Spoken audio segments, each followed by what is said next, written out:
Hello, my name is Mark Gibson, and you're listening to the podcast version of the Teagasc Signpost series, a weekly webinar that promotes and examines sustainability in Irish farming. Okay, and again, good morning, ladies and gentlemen, and thanks for joining this webinar today, which covers the positive contribution of forests towards greenhouse gas mitigation. I work as a specialist within the Teagasc Forestry Development Department, which provides integrated research, advisory and training supports to the farm forestry sector in Ireland. So just to go through briefly the topics today, a brief overview of the forest resource in Ireland. We will look at mitigation pathways, including those within and outside the forest. I will present indicative data for sequestration by forest category, and we will have a look at implications up to 2030 and beyond. I will briefly look at riparian woodland and its associated benefits. We'll have a look at ongoing research to help build forest resilience, and I will briefly cover hedgerows and potential for mitigation. Okay, so they are the main topics.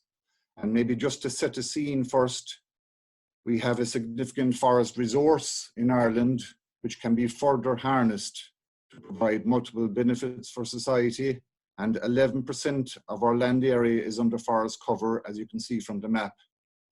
We have almost 23,000 private forest owners, the majority farmers, who own almost half of our forest resource. And the picture outlines the Teagasc role in facilitating knowledge exchange in the forest.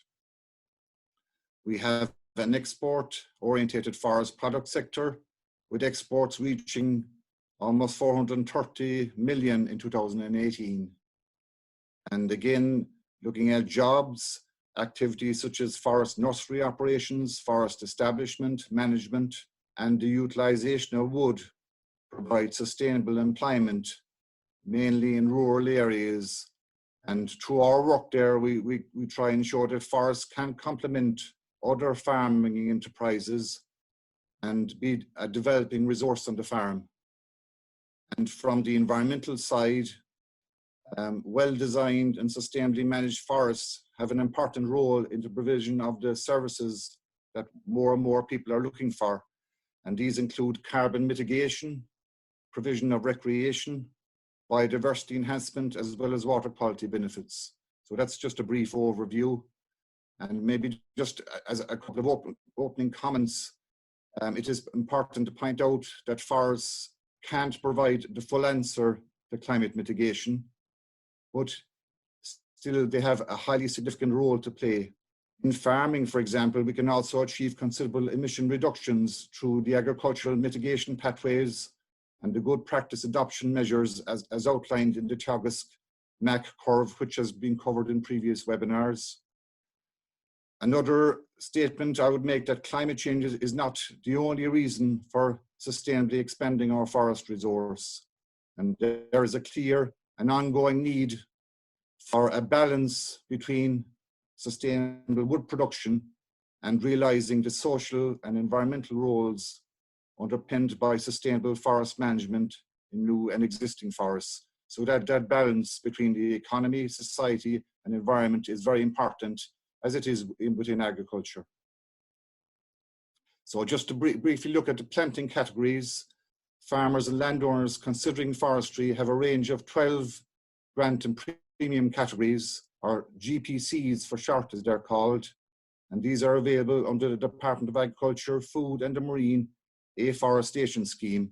And the scheme caters for all types of forests, including, as I'm showing, conifer options, broadleaf options. There are native woodland categories and agroforestry, as you see in this slide, which integrates trees and farming. And there's the forestry for fiber category, which facilitates growing of productive species for wood energy and other uses. And I suppose the message here is that a suitable mix of these categories can be combined on any planting application and subsequently managed using different silvicultural options. And in this way, we can meet multiple objectives for landowners. So looking at forest carbon, and we have obligations for national forest inventory reporting to the United Nations Framework Convention on Climate Change and under the Kyoto Protocol also. And at forest level, carbon balances are based on the net carbon emissions or removals from 5 pools. And these are reservoirs of carbon. So we've got the above ground biomass pool, the below ground biomass pool, the litter pool, which is the material coming from the trees, such as leaves or needles, and the deadwood pool, and finally the soil carbon pool. So they're the 5 pools. We also hear of the term fluxes, which are carbon transfers from one pool to another. And the forest modeling framework that is used for reporting includes all carbon fluxes associated with these pools that I'm showing. So carbon dioxide is taken out of the atmosphere and sequestered, or in other words, it's taken up by the trees during photosynthesis with a corresponding release of oxygen, and the rate of carbon uptake is affected by many factors. We also get long-term allocation of carbon into above and below ground forest biomass and turnover of biomass into the soils and dead organic matter. We get sometimes a loss of carbon as a result of respiration by trees, both above and below ground, as well as decomposition or oxidation of soil organic matter. And if carbon uptake in the forest exceeds loss, the forest is called a sink. Or if the loss exceeds the uptake, the forest is called a source. The final output is the sum of the carbon stock changes within the forest system. And looking at estimating carbon, this slide presents the national forest carbon stock as estimated in the 2017 National Forest Inventory. And you can see from the graph of the total stock of about 312 million tons of carbon, almost 80% is contained in forest soils, which is by far the largest pool in the forest scenario. The National Inventory also tells us that on average, our national forest resource takes up 4.3 tons of carbon dioxide equivalents per hectare per year. And this is an average figure representing different tree species, different soil types, varying ages, and harvesting levels. Carbon mitigation comes from a range of processes. So we have looked at sequestration in the growing forest. Also, what is termed the land substitution effect is relevant. And this relates to the preceding land use prior to planting. This land use may have been emitting or removing carbon, concrete and steel, and perhaps the ultimate example is Mie Starnet in Norway, which at over 85 meters, it's currently the world's tallest timber building, and construction was reputedly inspired by the Paris Agreement. A key factor in this construction is the use of engineered wood, such as glulam, and it requires an estimated 1/6 of the energy used to produce the steel fittings of comparable structures. Overall, between 11 and 13,000 trees sourced from Norwegian forests supplied most of the wood for this innovative project. So it gives an idea of the overall potential benefits across the range. So if you're coming back to more common construction projects, and I believe we sometimes take for granted the value and versatility of wood, the whole series of uses it can be put to, and the carbon that is stored within each. So if we just look around the building we are in today, I think we can be fairly sure we are spatially very close to a host of wood-based products, as illustrated in this image from Forest Industry Ireland. And according to the European Forestry Institute, every ton of timber used instead of energy-intensive products, for example, cement and steel results in an avoided emission of up to 2 tons of carbon dioxide. So moving on to what we call the forest or stand level processes, just to give a bit of clarity on these. And this slide presents pathways to increase total carbon stocks over 3 rotations.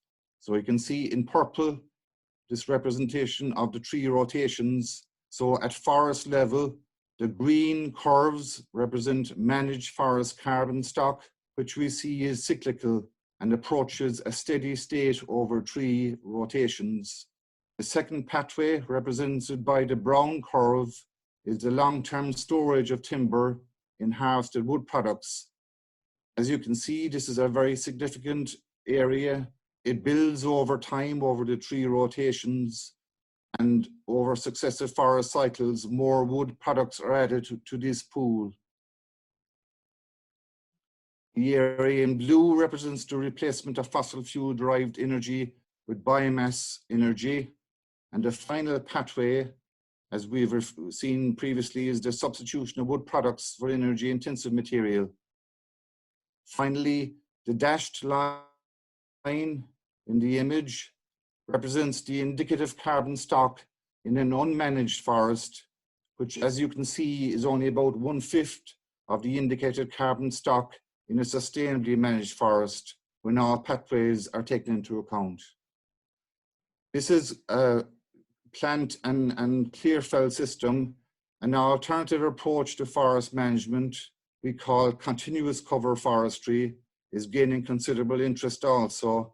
Though more challenging to quantify, it can also be an effective approach in terms of delivering long-term climate benefits and carbon mitigation. So looking at the grant and premium categories we've already covered, this slide shows recent analysis of indicative sequestration rate for these different categories. And these are potential values, I must stress, with an associated range of assumptions. And they are normalized to an average carbon sequestration rate and expressed in tons of carbon dioxide equivalent per hectare per year over 2 rotations. The reason for this is that it allows for like with like comparisons for different species and rotation ages. And the values that I am presenting here include on-site forest emissions and removals, removals from the harvested wood products, and emission avoidance by substitution of fossil fuel energy. So looking at the slide, we see that highly productive forests, coupled with an optimized allocation to harvested wood products, provides the largest sequestration benefit on suitable soils. So for example, GPC3, which involves a strong yield class spruce forest with 15% birch inclusion and 15% biodiversity area, has on average an indicative sequestration close to 10 tons of carbon dioxide equivalent per hectare per year over the 2 rotation time frame. Similar rates are indicated for GPC12, which is forestry for fiber category. In more general terms, broadleaf species tend to take longer to accumulate and the same level of carbon stocks as conifer crops due to their slower growth rates. It is also important to point out here that the sequestration rate changes for all species over a given rotation or time period, and the potential figures outlined represent average rates. Just to touch on native woodlands for a moment, which are a very important resource, and attractive funding is available, as we've seen through GPC 9 and 10, to establish these, what I would call national treasures. And this slide provides an indicative carbon sequestration for native woodlands, a range of native woodland types over a 100-year period. And we can see these vary according to factors such as species, soil, and site types, and the management approaches that are adopted. For suitable native woodland projects, the Woodland Environmental Fund, which is administered through the Department of Agriculture, Food and the Marine, offers an access point for businesses to provide additional financial support and incentive for landowners to plant new native woodland and it can provide an innovative corporate social responsibility option and perhaps enhancing business reputation and social cohesion. And there are a number of examples of such collaborative approaches already in place around the country at the moment. To continue the theme for a moment, and the appropriate design and location of new native woodlands combined with undisturbed water setbacks provides an exciting option that may help and protect water quality. And I think this has been referred to in previous webinars. And this woodland for water measure, developed by the Department of Agriculture, Food and the Marine in conjunction with the Woodlands of Ireland and other stakeholders, may offer solutions that may be considered in appropriate situations. And as you can see, perhaps adjoining productive agriculture, forests, or the built environment. So to briefly look at the elements of the woodland for water measure, A is the water body, which is the element we look to protect. B represents a permanent undisturbed water setback that would be 10 to 25 meters in width, uncrossed by drains and largely unplanted. This can be widened strategically as required. Limited planting of single or small groups of native trees can also be considered to deliver services such as bank stabilization, dappled shade, and as a source of aquatic food. C represents new native woodland, which will be 20 meters or greater, again uncrossed by drains, and it can also be widened strategically as required, where adjoining land use, hydrology, or slope may increase the vulnerability of receiving waters. And finally, in D, it represents possible interventions within existing drains, such as silt traps, slow flow dams, to break existing pathways from source to receiving waters to create pocket wetlands and settlement areas. So overall, an exciting opportunity here within this measure. So looking at mitigation pathways and flexibility is secured by Ireland under the EU effort sharing decision, which includes 5.6% of the 2005 base year emissions, amounts to 2.68 million tonnes of CO2 equivalent of land use change and forestry, or LULUCF credits each year. And a significant portion of this will come from forestry.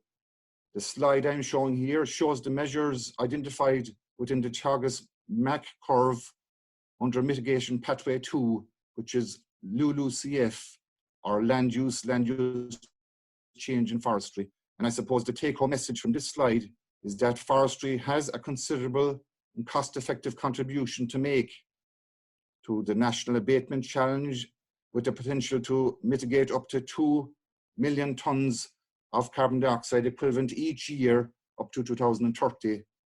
However, we can ask the question, what are the implications for our current low planting rates? And just to move that on slightly, the LULUCF regulations use 6 land categories, and among these, it recognizes an afforested land category, which transitions to a managed forest land category. In Ireland's case, it will be over a 30-year transition period, where it accords with the IPCC guidelines. And this is quite beneficial. But looking at a scenario where a 30-year transition continues, for example, it would in effect mean that by 2050, only new forests planted from 2021 onwards will contribute towards achieving the goal of carbon neutrality. And again, this scenario would be subject to any limitations in EU law and assuming the same countings rule apply. So what are we trying to show here? I think it does show potentially very serious implications for current and future planting rates, and highlights the urgent challenge and the clear need to approach forest planting targets set out in the Climate Action Plan. Just briefly looking towards future resilience within forests, and while our forests can provide pathways to mitigating the effects of climate change, we must also be conscious of the effects that changing environmental conditions can have. And I think there's a need to develop resilient forests, as well as a need to build knowledge and capacity, really to be well placed in terms of climate change adaptation challenges. And future approaches will include selecting the appropriate species, selecting mixes in the right places with appropriate objectives and management approaches. So in this slide, I will present a sample of ongoing Teagasc collaborative research geared towards building such resilience. So firstly, regarding tree breeding and improvement, briefly, the Irish Birch and Alder Improvement Programme has been to the fore in making improved native material available to owners for planting. And this important work continues by Teagasc researcher Oliver Sheridan in the slide. A new project called Fit Forests will focus on key species used in Irish forestry to provide up-to-date information on the best provenances and seed origins adapted for future Irish climatic conditions. This project is led by Dr. Niall Farley in collaboration with UCD, NUI Maynooth, Quilta, with funding from the Department of Agriculture, Food and the Marine. Teagasc researcher Dr. Miguel Gritz is working to build genetic resources of ash composed of individual genotypes with a high degree of tolerance to ash dieback. And this will be used to bulk up stocks of tolerant trees, as well as establishing seed-producing orchards. And this work is in close collaboration with Queen Mary University, London, and valuable collaboration with other partners across Europe who facilitate screening for disease tolerance. Looking at forest management, and the Trans SS4 project is building on a previous project and looking at the continuous cover concept. So moving from a regular citrus spruce plantation up to developing continuous cover and looking at the thinning regimes for that, which is an important option for the future. Dr. Ian Short is looking at broadleaf silviculture and restructuring. And this, again, is a very important process for building future resistance. And another project which looks at integrating pest management for the pine weevil in Ireland will look at a range and explore a range of opportunities for control of this important pest. Moving on finally to hedgerows, and to briefly look at some of the issues around that. Hedgerows, carbon emissions or removals from hedgerows are currently not accounted for. The accounting requirements should capture emissions or removals compared with a reference or base period. So in this regard, while our national hedgerow resource is a significant carbon stock, it is the additional sequestration over and above a baseline that is important. And a number of collaborative projects in relation to the extent and sequestration capacity of hedgerows and other landscape features are either completed or underway, and the next slide will show this progression. So looking at, in 2011, Teagasc produced a hedgerow map of Ireland based on 2005 orthophotography. All areas of mature hedgerows, individual trees, and non-forest woodland and scrub areas were digitally mapped to a 1 meter resolution. So the result was national cover of these categories was estimated at approximately 450,000 hectares, or 6.4% of the land area, with an 80% accuracy. A collaborative EPA-funded project completed in 2014 used LiDAR data to estimate that hedgerow and non-forest woodlands could potentially sequester 0.66 to 3.3 tonne of CO2 equivalents per hectare per year. These exclude potential emissions, of course, from hedgerows, management and disturbance. More recently, a collaborative EPA-funded project with the acronym BRIAR examined biomass retrieval using remote sensing, and the outputs gave an estimated hedgerow length of 689,000 kilometres, a very significant resource. The project made some recommendations, including a 5-year national pine cloud-based inventory of hedgerows, and work in terms of looking at the differences between managed and unmanaged hedgerows, looking at direct assessment of carbon stock in the field and considering of carbon stored in banks on which hedgerows are planted. And to follow on from this, Teagasc is currently collaborating in a farm carbon project, which is led by the EPA and co-funded by the Department of Agriculture, Food and Marine.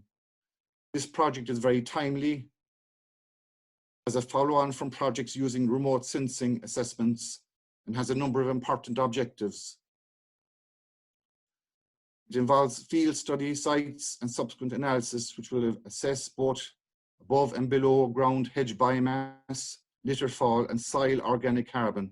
And our photo shows Teagasc researcher Lillian O'Sullivan from Johnstone Castle at work. The project develops a hedgerow carbon accumulation model and a model to consider soil organic carbon under hedgerows as well. So outputs will be very valuable in terms of improving the estimated carbon dynamics, for example, sequestration and storage and impacts of management. It also involves the development of a scorecard for assessment of hedgerows, which is a further important element. Finally, new hedgerows, and this slide summarizes the extent of hedgerows, newly planted trees, and newly planted orchards under former and current agri-environmental schemes. So we can see that over 6,600 kilometers of new hedgerows have been established since the commencement of the initial Rural Environmental Protection Scheme, and almost 3.8 million new trees were planted, so quite considerable. So just to conclude, some of my final take-home messages: well-designed and appropriately managed farm forests have significant potential to deliver climate change and many other benefits. Again, it's not a silver bullet. I think we have shown that pathways exist both within and outside the forest, but there is much work to be done, and the challenge is to sustainably deliver on targets. And this delivery can be achieved through a range of mechanisms, which I've outlined.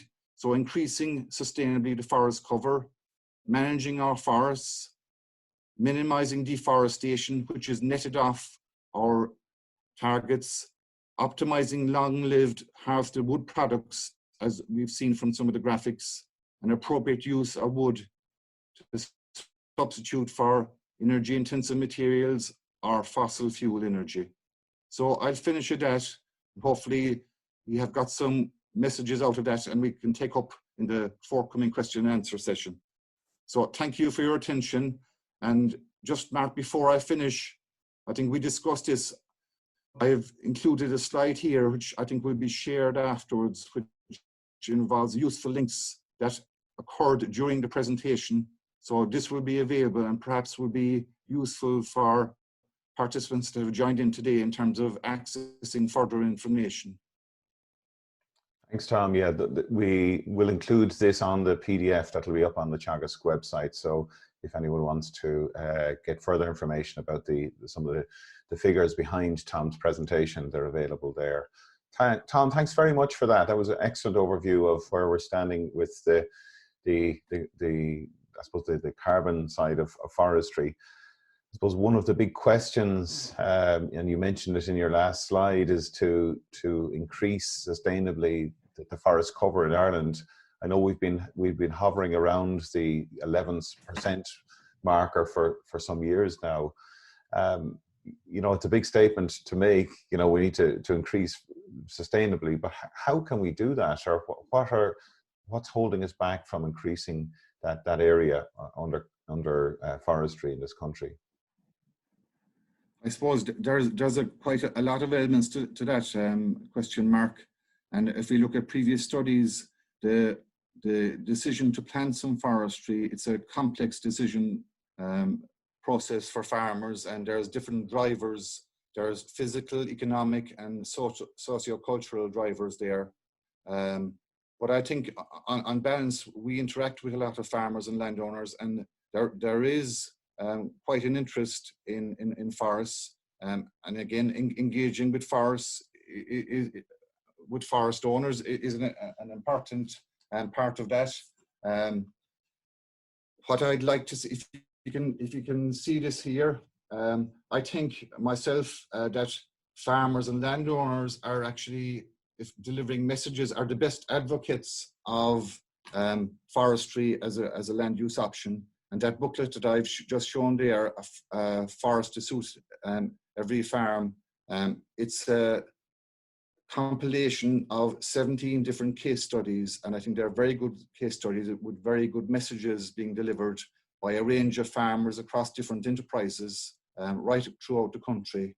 This was recently launched by our director, and I think it tells a lot of different stories, different approaches of the multiple benefits of forestry. So we think of forestry as timber production, but the case studies there show a whole range of other approaches, from recreation, reducing the day-to-day stresses of life, using forests for other processes, continuous cover forest adoption, and innovative approaches. For example, one award-winning farmer who has looked at putting some forestry on the marginal land and using the premium income to lease in better land. So developing a forest resource and at the same time enhancing the capacity to farm. So I think it's a very... Could I clarify, you've mentioned in your presentation that the MAC curve is contingent on, was it 2.1 million tons of CO2 equivalents over the next, is it between now and 2030? Yes. What sort of planting rates are needed to achieve that, or increase in planting rates? Is there a change required?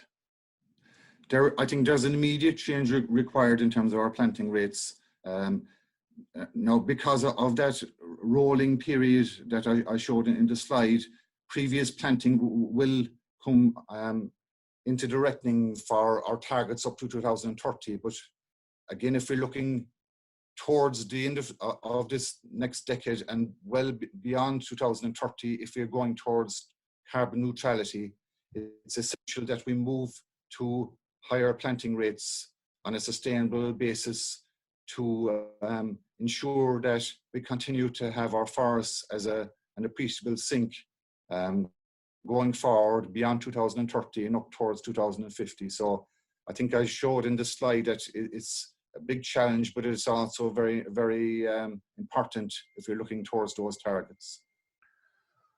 Pat, we've got a lot of interest in this topic today. A lot of questions coming through, so maybe we'll try and move through them as quickly as possible. So Tom, if you don't mind, try and keep your responses as concise as possible, because there's a lot of questions coming through here. I suppose related to the question you asked, are what are the key policy initiatives that could assist in the increased planting, or are there policy barriers there?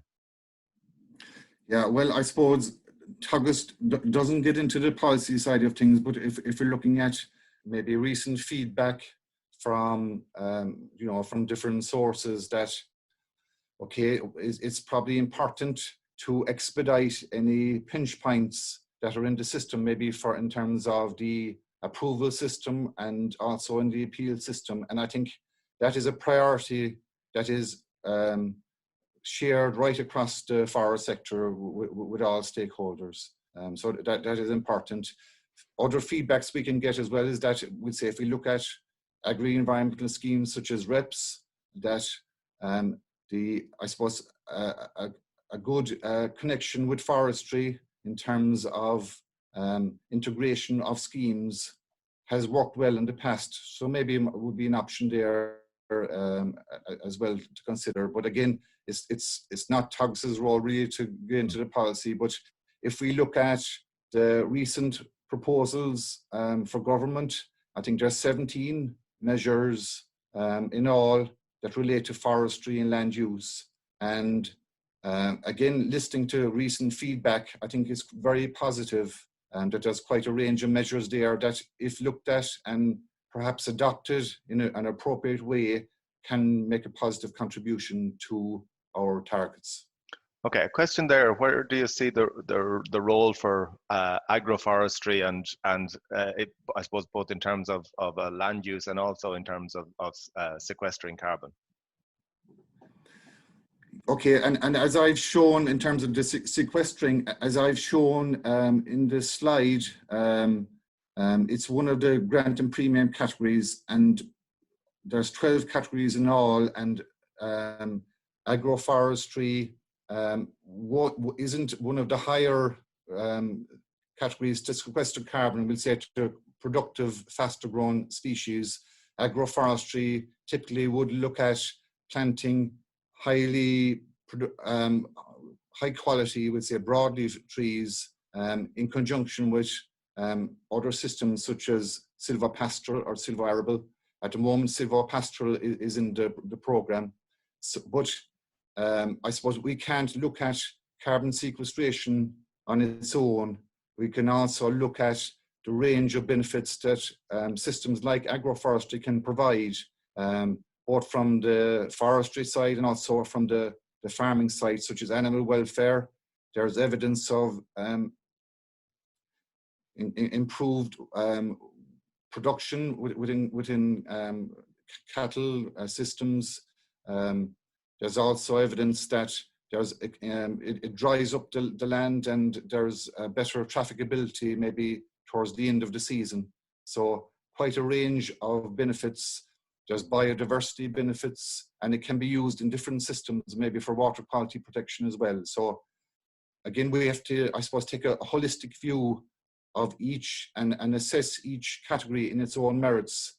And again, I'm getting back to the balance between the environmental side, and maybe there's the economic side as well, of course, that we need to take on board, and have a balanced approach, I think, is important.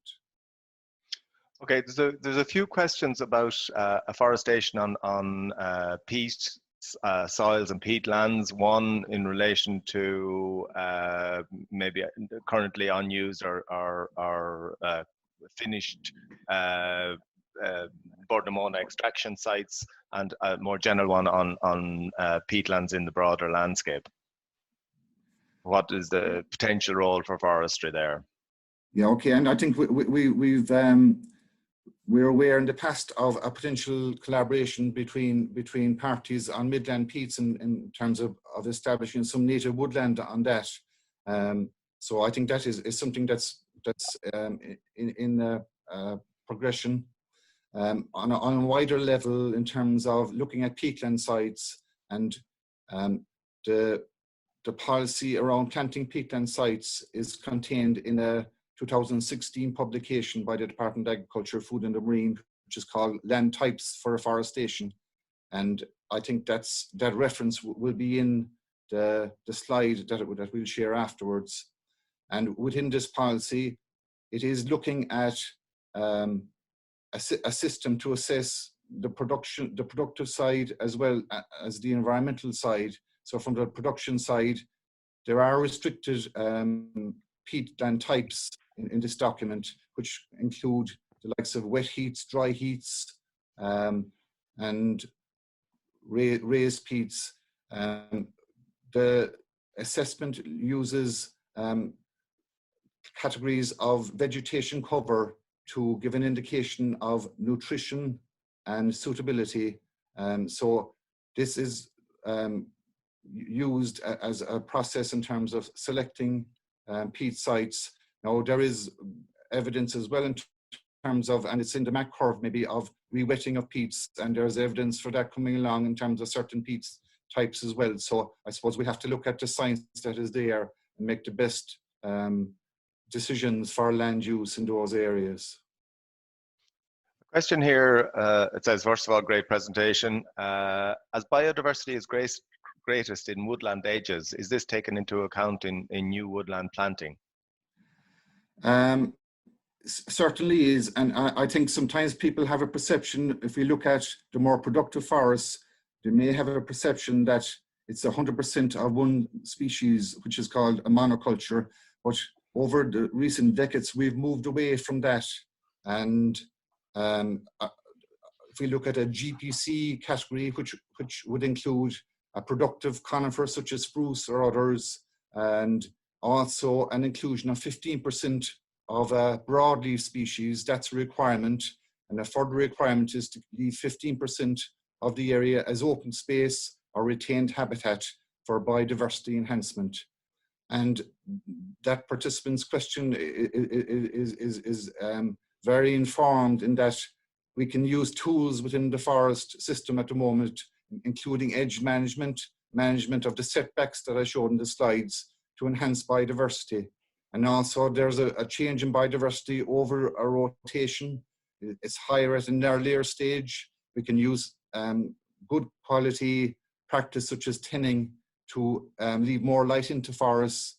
And at the later stages, again, the biodiversity tends to increase. And a lot of forest owners that I've encountered have a strong interest in biodiversity as well as production. And many of them, including in our booklet, have actually used a mix of species, which I think might be a pathway to improve biodiversity as well as retaining productive forests. Okay, there's a couple of questions in relation to water. One is just asking the question about the Woodlands for Water scheme. If there are risk areas for water quality that are not necessarily adjacent to a stream, is there a potential to avail of that scheme a little bit further back, or how far back can you go from a watercourse in relation to it? And I'll give you the other question was relating to, I suppose, the broader impact of forestry on water quality and the forestry plantations over a period of, if you take it right from the 80s right through to the early noughties.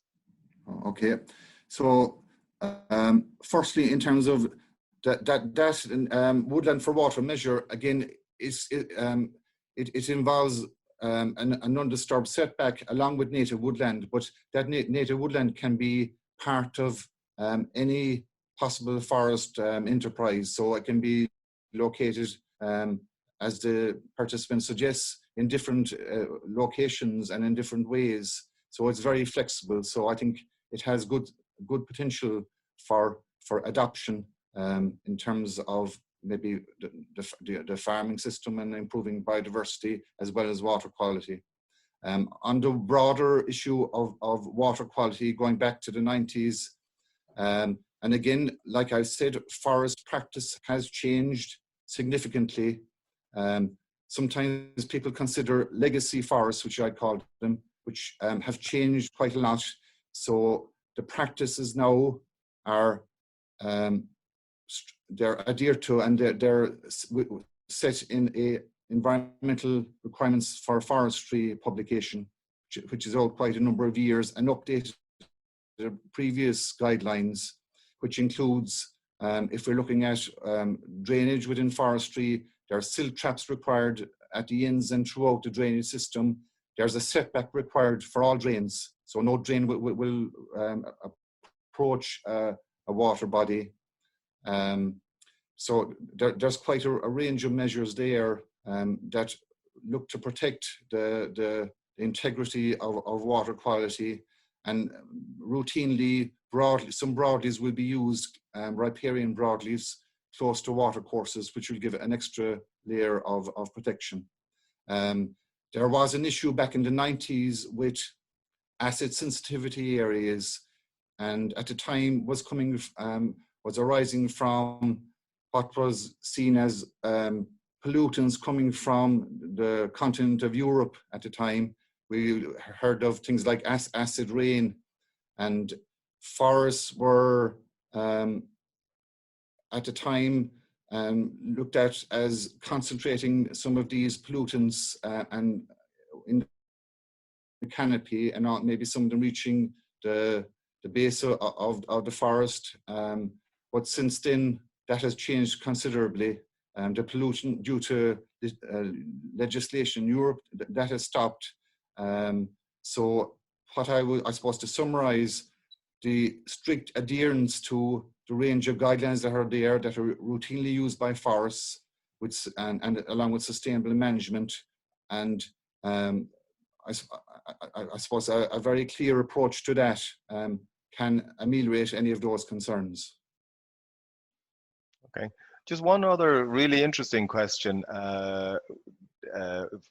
relating to forest premiums. And do you see, given that certain types of forest have a higher sequestration capability, do you see a potential where you may get a relationship between the level of premium and the level of sequestration in different forest types? It's a possibility, and I know that the Department of Agriculture, Food and Marine have looked at systems. For example, in the UK, there's a woodland carbon code. Now, it's at the stage of investigating it, see has it maybe applications here. And again, we don't get into the policy side, but speaking to owners, I think they would welcome such an initiative if it is a runner and it's feasible to implement. But again, that's a policy decision. I think that is outside our scope. Tom, we have a question in relation to the, I think it's the 1946 Act, where if you plant forestry, it must remain in forestry. The question is here is, I mean, is this limiting the amount of forestry that's being planted, or has there been any survey work done with farmers around their attitudes to this? Yes, if we look at some of the previous analysis, which is carried out, including by Teagasc, and maybe we've looked at the different issues that are raised, and one of those would be the permanent nature of forestry. So it is something that that owners would look at as being maybe a bit of a barrier. Even though we say if marginal land is being considered, forestry can be a very good land use option on that land. The long-term nature or the permanence of forestry can be seen as a barrier to that. Okay, thanks, Tom.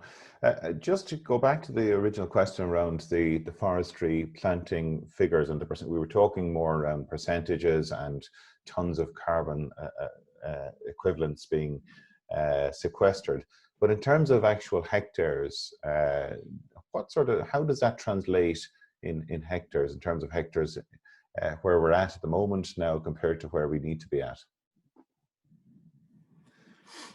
Is that on a national level? I think that's on a national level. Well, really, yes, on a national level.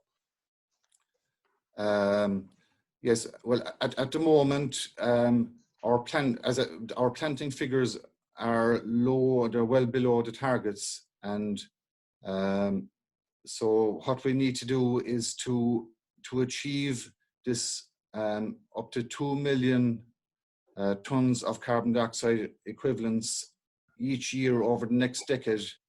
As I said earlier, the previous planting and taking into account the rolling transition period, previous planting, we'll get credit for that over the next decade. But coming towards the end of that period and definitely into the 2030 period, the Climate Action Plan looks at 8,000 hectares of new planting per annum as a target, and I think we'd need to be looking seriously at the options for achieving that and even exceeding it if possible. Even front loading it, I think, would be very beneficial. But again, that's down to I suppose the opportunities that are taken there for that decision. Just have, I suppose we'll take it as a comment. One comment here, why we don't get into policy. Surely it should be evidence-informed policy and research that should drive policy. And of course, that is the case. I think the point that you were making, Tom, is that we don't make the policy, but it's our role to inform policy and that it's evidence-based as much as possible. Would that be fair to say? Yeah, it certainly is. And I showed a sample of research projects in one of the slides. And I suppose that would be our role, develop the knowledge and the capacity to inform policy, but we don't make the policy ourselves. So as well as those research projects, there's quite a number of others that are ongoing, and they're very valuable in terms of informing that sort of a framework.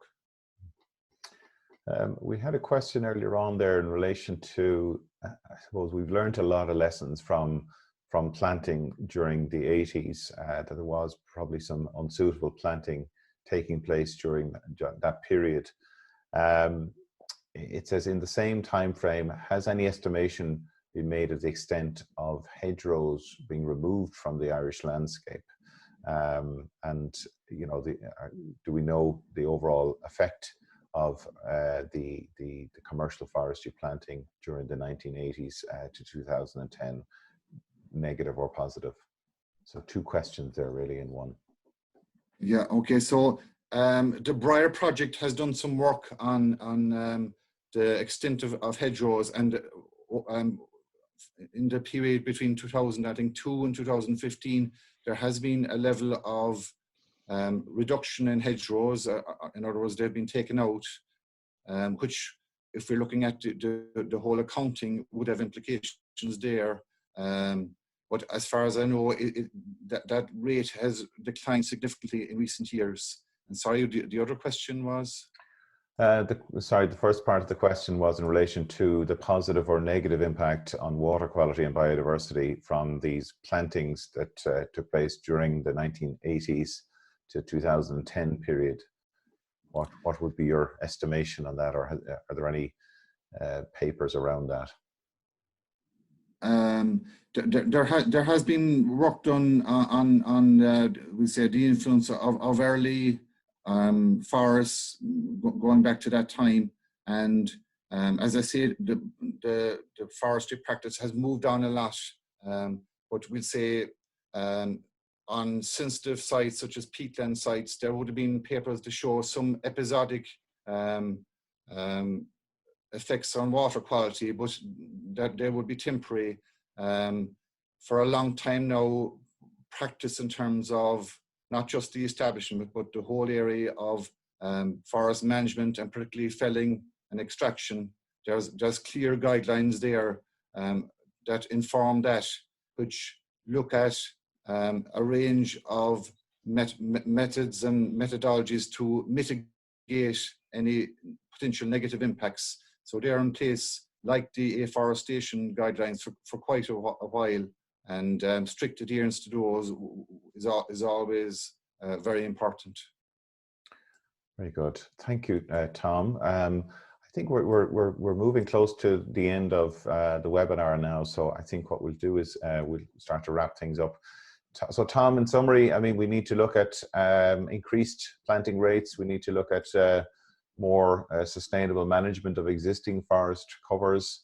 Anything else that you'd add to that in summary?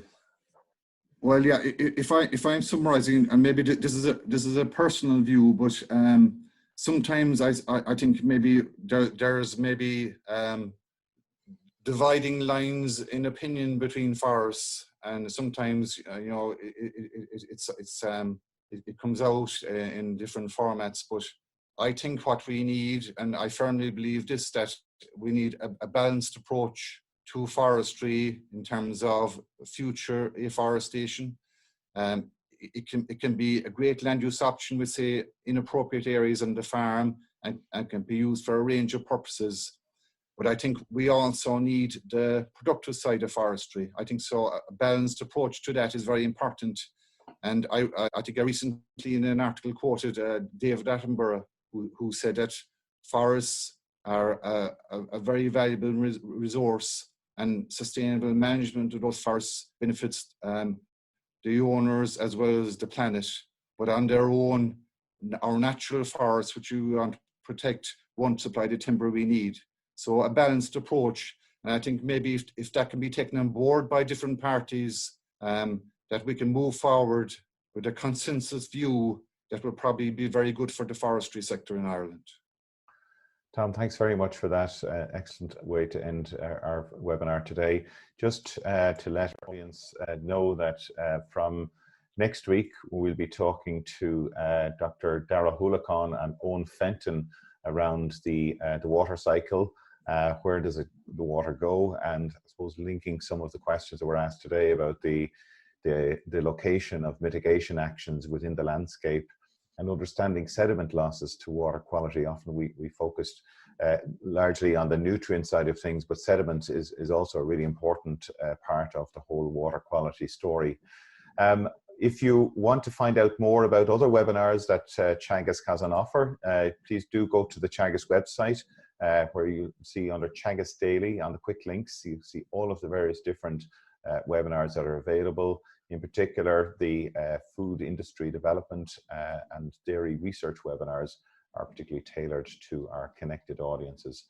If you want to join Connected, Teagasc Connected Digital is now available for free. Simply go to the Teagasc Connected site there and click Join Today and put in your details, and you will then receive updates on future events and training opportunities available from Teagasc. So please do check that out when you get a chance. So with that, I'd like to thank our speaker today, Tom Houlihan, Pat Murphy for helping us with the questions, and of course the overall coordination of the series. I want to thank Noel Meehan, Pat Murphy, Yvonne Marr, and Andy Boland also in our production team. So do join us next week from all of the team. Thanks for your attention today, and we look forward to seeing you again during our other webinar series. Thank you. You've been listening to the podcast version of the Teagasc Signpost series, the weekly webinar that promotes and examines sustainability in Irish farming. Don't forget to join us live every Friday morning for our latest webinar. For more, visit teagasc.ie. And you can also rate, review, and subscribe to the Signpost series on Apple Podcasts, Spotify, or wherever you get your podcasts from. I'm Mark Gibson, and thanks for listening.